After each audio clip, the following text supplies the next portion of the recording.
శివ మహాపురాణంలో శత్రుఘ్న సంహితలో 24 చాప్టర్. ఇక్కడ ఆ పరమేశ్వరు యొక్క ఇంకో అవతారమైన పిప్పలాధ దాని వర్ణన ఇక్కడ చెప్పబడింది. నందీశ్వర ఉవాచ పిప్పలాధాఖ్యామ పరమవతారం మహేషితు శృణు ప్రాజ్ఞా మహాప్రీత్య భక్తివర్ధనముత్తమం. ఆ నందీశ్వరుడు సనత్ కుమారుడు ఏవైతే వివిధమైన అవతారాలు పరమేశ్వరుడు ఏవైతే తీసుకున్నాడో, హనుమంత అవతారం అని చెప్పి మహేష అవతారం ఇవన్నీ చెప్పారు. అయితే ఆ చరిత్రని వినిపించిన తర్వాత మళ్ళీ సమత్ కుమారుడికి ఇప్పుడు నేను చాలా ఆహ్లాదకరమైన మహేశ్వరుడు యొక్క పిప్పలాద ముని యొక్క పేరుతో ఆయన అవతరించిన అవతారాన్ని వర్ణిస్తాను. ఇది ఉత్తమమైన గాథ. ఇది భక్తిని పెంపొందిస్తుంది, అంటే భక్తిని వృద్ధి చేస్తుంది. ఏది వృద్ధి చెందితే మనలో ఉన్న వికారాలు జన్మ జన్మాంతరం నుంచి ఏవైతే వాసనలు మనం మోసుకొస్తున్నామో అవన్నీ కూడా తొలగించేసి బంధనాల నుంచి విముక్తి కలిగే స్థితికి ఆ భక్తి తీసుకెళ్ళి చేరుస్తుంది మనల్ని. అందుకని భక్తి ఎప్పుడు పూర్ణంగా ఉండాలి. అందుకే మనకి సాధారణమైన రోజు చేసుకునే నిత్య క్రతువుల్లో కూడా ఏం చెప్తారంటే, వస్తువు లోపం ఉన్నా పర్వాలేదు, మంత్రంలో లోపమైనా పర్వాలేదు, క్రియల్లో ఏమన్నా అటు ఇటుగా ముందుది వెనకది ముందు కొన్ని మర్చిపోయినా పర్వాలేదు, కానీ భక్తి ఎప్పుడు లోపించకుండా, భక్తి శ్రద్ధ అన్నది ఎప్పుడు పూర్ణంగా ఉండాలి. యథాశక్తి అని చెప్తారు. అంటే కొన్ని వస్తువులు అందరూ అంత సమకూర్చుకోగలరు. కొన్ని సందర్భాల్లో సమకూర్చుకునేంత స్తోమత ఉన్నప్పటికి కూడా కొన్ని మనకి అందుబాటులో ఉండకపోవచ్చు, కొన్ని కారణాల చేత. కానీ భక్తి శ్రద్ధ అంటే ముందుగా ఏ శరీరంతో అయితే క్రతువు చేస్తున్నావో ఆ శరీరం అంతరంగికంగా బాహ్యంగా కూడా మాలిన్యాల రహితంగా ఉండాలి. ఉత్తమమైన శరీరంలో ఆ ఉత్తమమైన చైతన్య స్వరూపమైన పరమాత్మ నివాసం ఇది. అందుకు నేను చాలా జాగ్రత్తగా ఉండాలి. ఈ భక్తి భావనతో ఇక్కడ నాకు ఆ చైతన్య పరమాత్మ లోపల ఉన్నాడు కాబట్టి నేను జీవించి ఉన్నాను. అది వెళ్ళిపోయే లోపలే ఈ జన్మను సార్థకం చేసుకోవడానికి నేను ఒక క్రతువు ద్వారా లేకపోతే ఆ పరమాత్మని తెలుసుకునే ప్రయత్నం ఇంకొకటి చెయ్యగలను. తర్వాత చేద్దామన్నా ఏది నాకు సహకరించదు, శరీరం ఉన్నంత వరకే. అందుకు నా భక్తి వృద్ధి చెందితేనే జ్ఞానం వైపు నువ్వు పయనించగలవు. అజ్ఞానం అన్న పొరలు తొలగించుకోవటానికి ఆస్కారం ఉంటుంది. యః పురా గదీతో విప్రో దదీచిర్ముని సత్తమః మహాశైవః సుప్రతాపి చవననిర్ భృగువంశజః. ఈ పూర్వకాలంలో మహాప్రతాపవంతుడు, పైగా భృగువంశంలో ఉత్పత్తి చెందినవాడు. అంటే భృగువంశం, అక్కడ భృగు మహర్షి ఆ వంశంలో ఉత్పత్తి చెందినవాడు, పైగా పరమ శివభక్తుడు, మునుల్లో కూడా శ్రేష్ఠుడు. అయితే ఇంతకు పూర్వం చవనపుత్రుడని విప్రుడని ఆ దదీచి విషయంలో నేను ముందే చెప్పి ఉన్నాను అని చెప్పి, శుభేన సహ సంగ్రామే ఏన విష్ణు పరాజిత సునిర్జరోత సంక్షప్తో మహేశ్వర సహాయిన. పూర్వం ఏదైతే అక్కడ క్షువ ఆ యుద్ధం జరిగినప్పుడు విష్ణువునే ఓడించినవాడు ఆ మహేశ్వరుడు యొక్క కృప కారణంగా దేవతల సహితంగా విష్ణువుకి కూడా మళ్ళీ శాపం కూడా ఇచ్చాడు. అంటే కొన్ని మనం చెయ్యగలుగుతున్నా అంటే ఇప్పుడు మళ్ళీ ఆ మహేశ్వరు సహాయంతో చేశాడు. పైగా విష్ణువుని కూడా ఓడించగలిగాడంటే అర్థం ఏంటి అంటే, ఇప్పుడు గడ్డి పరక బ్రహ్మాస్త్రం అవుతుంది, బ్రహ్మాస్త్రం గడ్డి పరక అవుతుంది. అంటే అర్థం ఏమిటంటే, నాలో అంత శక్తి ఉంది కాబట్టి నేను తారుమారు చేసే అంత ఉందంత లేదు అక్కడ. ఆ అనుగ్రహం ఇస్తున్నాడు ఆ క్షణానికి, ఇచ్చినంతసేపు కూడా బట్ట తీసేయడానికి కూడా. వృద్ధి సిద్ధి బుద్ధి అన్నీ ఇచ్చాడు పరమాత్మ. దాన్ని నేను సద్వినియోగం చేసుకుంటూ దానితో పనికొచ్చేలాగా మళ్ళీ నేను లోక హితార్థమై కొన్ని క్రతువులు చేసినప్పుడు నన్ను ఉంచుతాడు. మళ్ళీ కాలక్రమంలో నేను ఎంత హితకరమైనవి ఎంత లోకానికి అన్నీ మంచి చేస్తున్నప్పుడు కూడా నన్ను కూడా తీసేస్తాడు. ఇన్ని పూజలు చేశారు కదా అని మనకేమో 200 300 400 ఇచ్చేయడు. అన్ని సంవత్సరాలు ఆయువు, పరిమితి కాలానికే వచ్చాము. కాకపోతే ఈ పరిమితిలో నేను ఎలా జీవిస్తున్నాను అన్నది ప్రధానము. తప్పులు చేయటం అన్నది సహజంగా, కొన్ని వాసనల కారణంగా కొన్ని చేస్తాను. అయితే అది అర్థం చేసుకుని ఆ తప్పులు మళ్ళీ చెయ్యకుండా దాన్ని సరి చేసుకుంటూ ఉన్న మిగిలిన కాస్త జీవితం ఎన్నాళ్ళుందో నాకు తెలియదు, కానీ ఉన్నంతలో తెలిసి కానీ తెలియకుండా కానీ ఇంకా దేనికి హాని తలపెట్టకుండా, అటువంటి తలంపులు కూడా నాలో రాకుండా నన్ను మళ్ళీ నువ్వే కాపాడు నాయనా అని మళ్ళీ ఆయన్నే త్రికరణ శుద్ధిగా పట్టుకోవటమే నేను చెయ్యగలను. పట్టుకున్నాక కూడా మళ్ళీ బుద్ధి వక్ర మార్గంలో వెళుతూనే ఉంటుంది, కానీ దాన్ని మళ్ళీ మందలించి బతిమాలి బామాలి కూడా మళ్ళీ పరమాత్మ సన్నిధికి చేర్చాలి అన్న తపన ఒకటి, చేర్చటం చేర్చకపోవటం అన్నీ కూడా మళ్ళీ నా వాసనల కొద్దీ, నా పాపపుణ్యాల ప్రభావంతో మళ్ళీ ఆ అనుగ్రహం నాకు పాత్రత పొందుతానో లేదో నాకు తెలీదు. కానీ ఆ తపన కారణంగా సాన్నిధ్యం నాకు లభిస్తూ ఉంటుంది. ఇలా ఆ పరమాత్మే ఇక్కడ ఉన్నాడు, అక్కడ ఉన్నాడు. అందుకే ఇక్కడ ఆయనే కృప ఇచ్చాడు. ఆయన చేతుల్లో మళ్ళీ ఆయనే అవతారమైన ఆ విష్ణువే మళ్ళీ ఈయన చేతుల్లో ఓడిపోయేలాగా చేశాడు. అందుకే ఇక్కడ మళ్ళీ ఆ పరమాత్మ అనుగ్రహం కొద్దే మళ్ళీ దేవతల సహితంగా విష్ణుకి కూడా శాపం ఇవ్వగలిగాడంటే ఇక్కడ ఇచ్చింది ఇతను కాదు. పరమాత్మ. కర్త, క్రియ, కర్మ అన్నీ పరమాత్మ. तस्य पत्नी महाभागा सुवच्चा नाम नामतः महापतिव्रता साध्वी యయా శక్తా ధివోకసః. అలాగే ఆయన యొక్క భార్య సువర్చ, ఆవిడ కూడా చాలా పతివ్రత శిరోమణి. అందుకని ఆ మహాపతివ్రత కూడా సాధ్వీమణి. అయితే భర్తను ఎప్పుడు సేవించుకుంటూ ఉండేది. ఆవిడ కూడా దేవతలకి శాపాన్ని ఇవ్వగలిగింది. అంటే ఇప్పుడు కొన్ని కొన్ని సందర్భాల్లో మనం చేసిన కర్మ తెలిసి చేసినా తెలియకుండా చేసినా ఒకటైతే చేసాం. చేసిన దానికి మళ్ళీ ప్రతిఫలాన్ని నేను అనుభవించాలి. అందుకే కర్మను కర్మ ద్వారా తొలగించుకోవాలి అంట. కర్మకు కర్మమే మూలము. అంటే ఒకటి చేసేసాను, దాన్ని తొలగించుకోవాలన్నా దానికి ఇంకోటి నేను చెయ్యాలి. ఇవి చేస్తూ కూడా సమర్పణ భావంతో ఉంటున్న కారణంగా కాలానుగుణంగా సగుణ నుంచి నిర్గుణ ఉపాసనకి చేరగలిగి సకామ నుంచి నిష్కామకి నేను వెళ్ళగలిగితే కాలక్రమంలో ఏమవుతుంది అంటే ఇన్ని ఉపచారాలు, ఇన్ని విధులు, ఇన్ని వ్రతాలు మనకి చెప్పిందే అందుకు.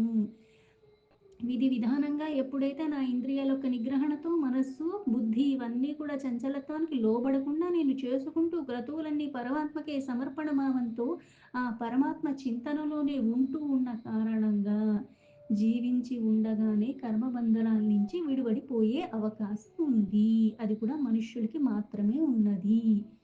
అందుకే ఈయన ఎలా అయితే దేవతలకే శాపం ఇవ్వగలిగాడో ఆవిడ కూడా అంత పతివ్రత శిరోమణి కాబట్టి ఆ సాధ్వీమణి కూడా దేవతలకి శాపం కూడా ఇచ్చింది.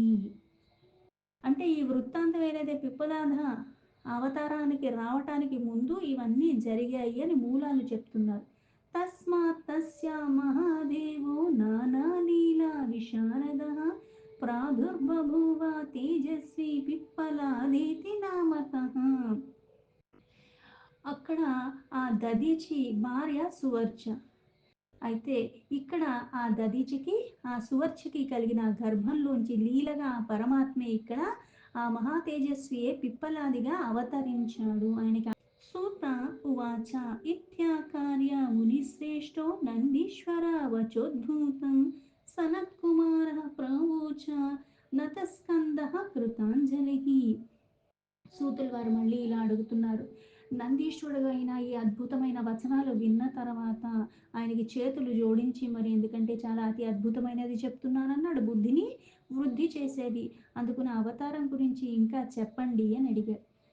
సనత్కుమార ఉవాచ నందీశ్వర మహాప్రాజ్ఞ సాక్షాత్ రుద్రస్వరూపదృక్ ధన్యస్వం సద్గురుస్తాత శ్రావితేయం కథాద్భుత శృణి వేన సహ సంగ్రామే श्रुतो विष्णुपराजयः ब्राह्मणा मे पुराताता तच्चापశ్చాశిలాధజः. ఆ సనత్ కుమారుడు ఆ నందీశ్వరుని మళ్ళీ ఇలా అడుగుతున్నాడు. మహాప్రాజ్ఞ, ఓ నందీశ్వర, మీరు సాక్షాత్తు ఆ పరమేశ్వరు యొక్క స్వరూపమే, అందుకు మీరు చాలా ధన్యులు. అందుకుని మీరే సద్గురువు. అందుకే ఈ అద్భుతమైన కథను మీ ద్వారా వినగలే భాగ్యం లభించింది. పైగా మీరు నాకు చెప్తున్నారు కాబట్టి దాన్ని నాకు ఇంకా విస్తారంగా చెప్పరా అని అడిగాడు. అయితే ఇలా శిలాద పుత్రుడు, అలాగే ఈ సంగ్రామం విష్ణుతో జరగటం ఏంటి, ఆయన ఓడిపోవటం ఏంటి, శివభక్తుడైన దధీచి చేతిలో ఎలా ఓడిపోతాడు ఆ పరమేశ్వరుడైన విష్ణువు, పైగా వాళ్ళకి శాపం ఇవ్వటం ఏంటి, అందుకని అదంతా కూడా నాకు వినిపించారా అంటే దీన్ని ముందు నేను బ్రహ్మ నుంచి విని ఉన్నాను కానీ మీరు ఇంకా నాకు వినిపించారా ఆ గాథన మొత్తం అని అడిగాడు. అధునా శ్రోతుమిచ్చామి దేవశాపం సువర్చయ దత్తం పశ్చాత్త పిప్పలాద చరితం మంగళాయనం. అలాగే ఆ దదీచి ముని యొక్క భార్య అయిన సువర్చ ద్వారా కూడా దేవతలకు శాపం ఇవ్వబడిందన్న వృత్తాంతము ఇది పరమ కళ్యాణదాయకమైనది. అందుకు నా పిప్పలాద చరిత్రను కూడా మీ ద్వారా నేను వినాలనుకుంటున్నాను అని అడిగాడు. सूत उवाच इति श्रुत्वा ता शैलाधिर्विधिपुत्रवचः शुभं प्रत्युवाच प्रसन्नात्मा स्मृत्वा శివపదాంబుజం.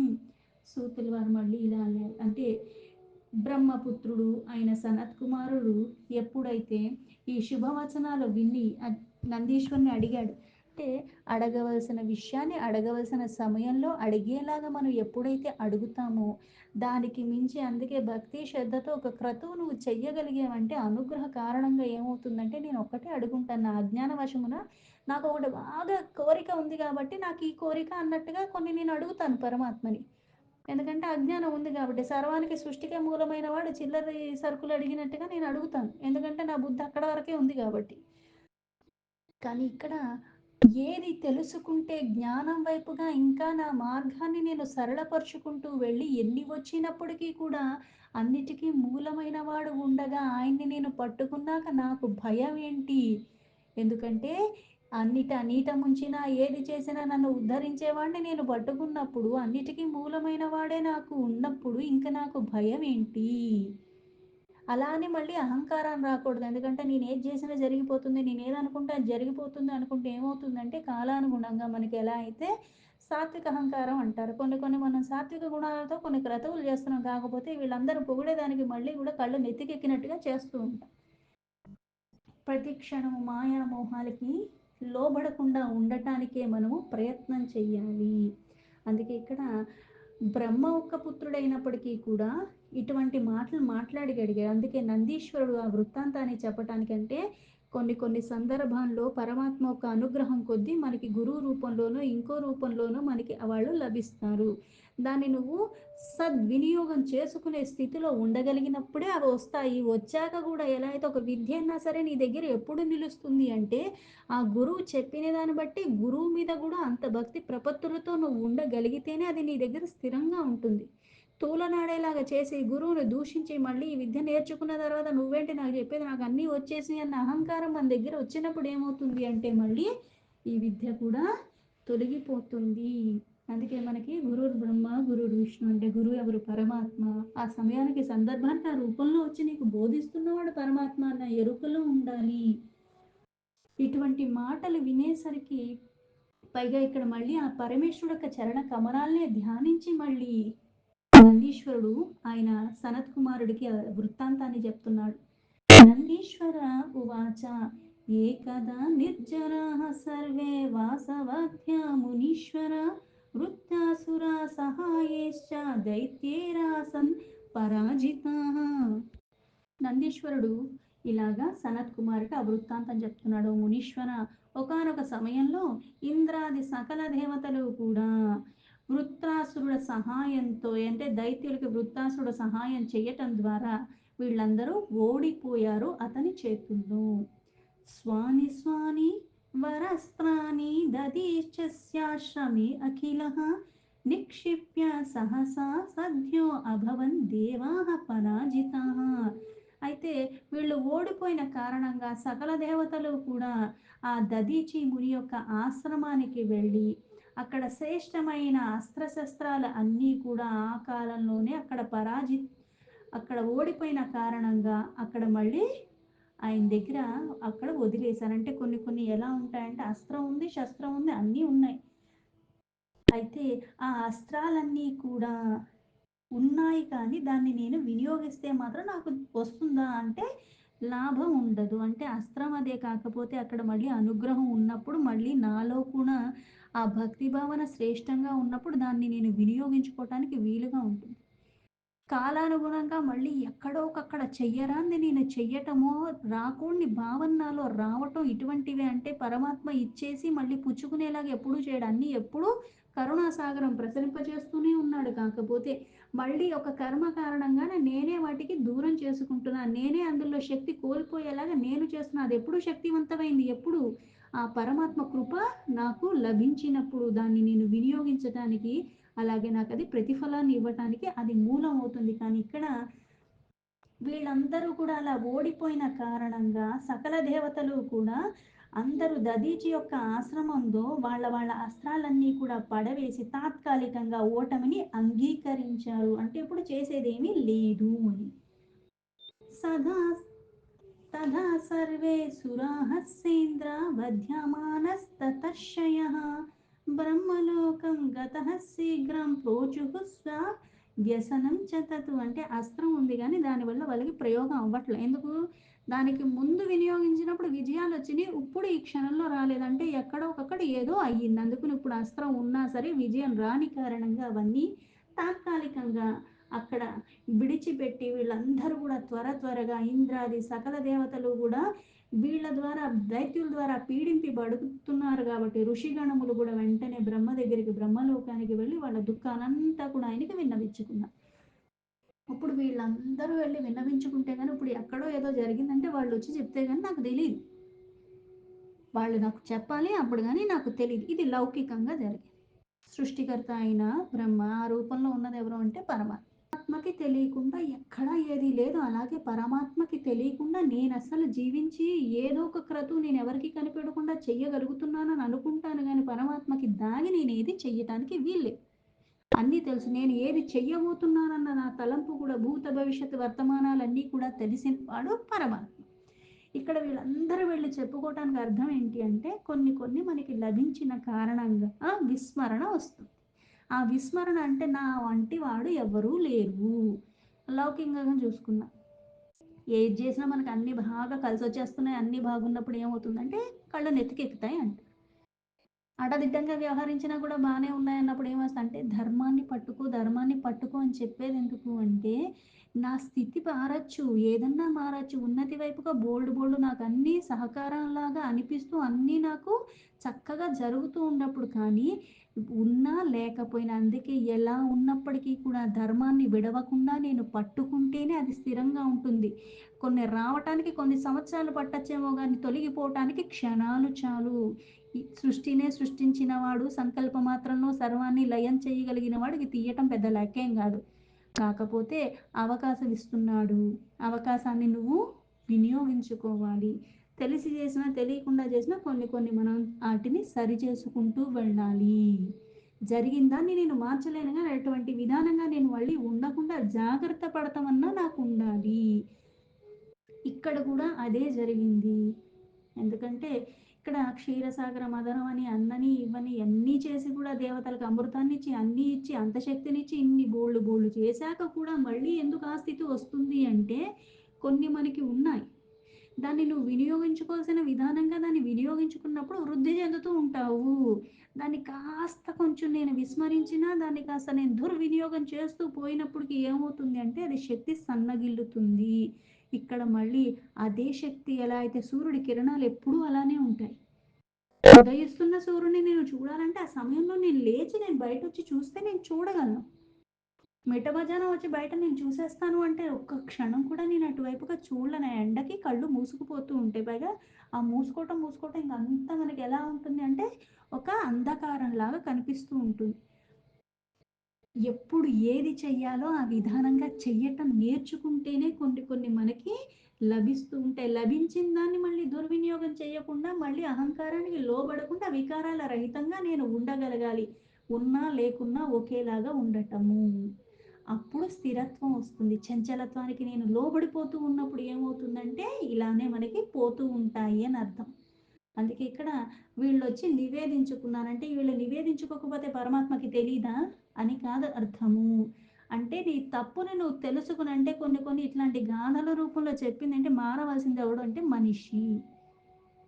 దేవతలకే కాలానుగుణంగా అంత దివ్యమైన ఆయుధాలు ఉన్నప్పటికి కూడా అవి కూడా పని చేయకుండా వాళ్ళే ఓడిపోతున్నారు. మనం సామాన్యమైన వాళ్ళము, వికారాలు చాలా ఎక్కువగా ఉన్న వాళ్ళము, మాయామోహాలకి ఇంకా త్వరగా లోబడిపోతాం. సాధనలు చేసుకునే సిద్ధి పొందే స్థితిలో అందరూ లేం మనము.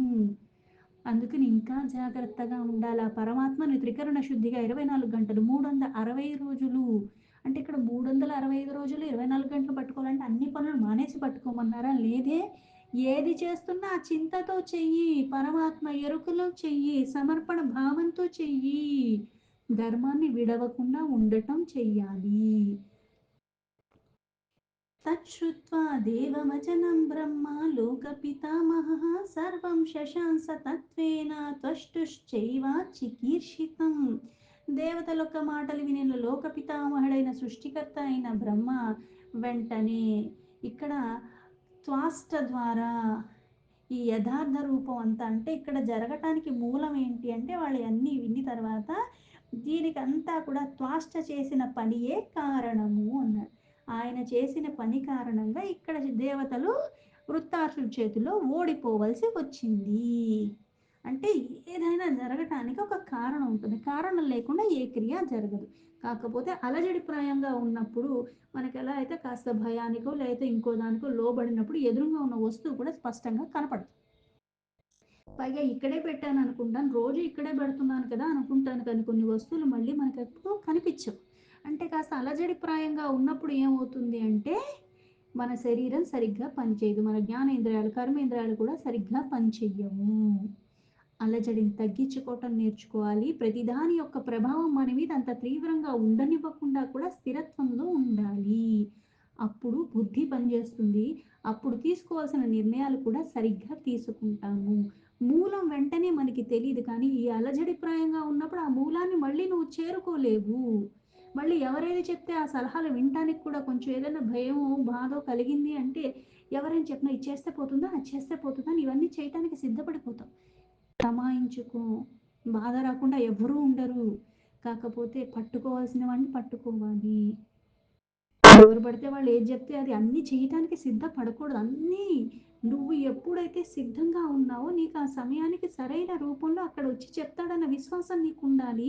ఈ అలజడి తగ్గి మనం ఎప్పుడైతే నడుచుకోగలుగుతామో ఆ ప్రశాంతమైన చిత్తం కారణంగా మనకి అవన్నీ కూడా లభిస్తూ ఉంటాయి. అందుకే నిత్యము నామస్మరణ విడవద్దని చెప్పేది. ఆ పరమాత్మకి సమర్పణ భావంతో ఏదైనా సరే, మంచి కావచ్చు చెడు కావచ్చు, ఇది నాకు పరమాత్మ ఇచ్చింది, ఇప్పుడు నాకు ఈ సందర్భానికి ఇదే నాకు మంచిది కాబట్టి ఈ రూపంలో ఇచ్చాడు, తీసుకోవటానికి స్వీకరించడానికి నాకు కాస్త బాధగా అనిపిస్తుంది, కానీ ఇది నీ మహాప్రసాదం నాయన అని ఎప్పుడైతే నువ్వు స్వీకరిస్తూ ఉంటావో దాని తీవ్రత నీ మీద ఎక్కువగా ఉండదు.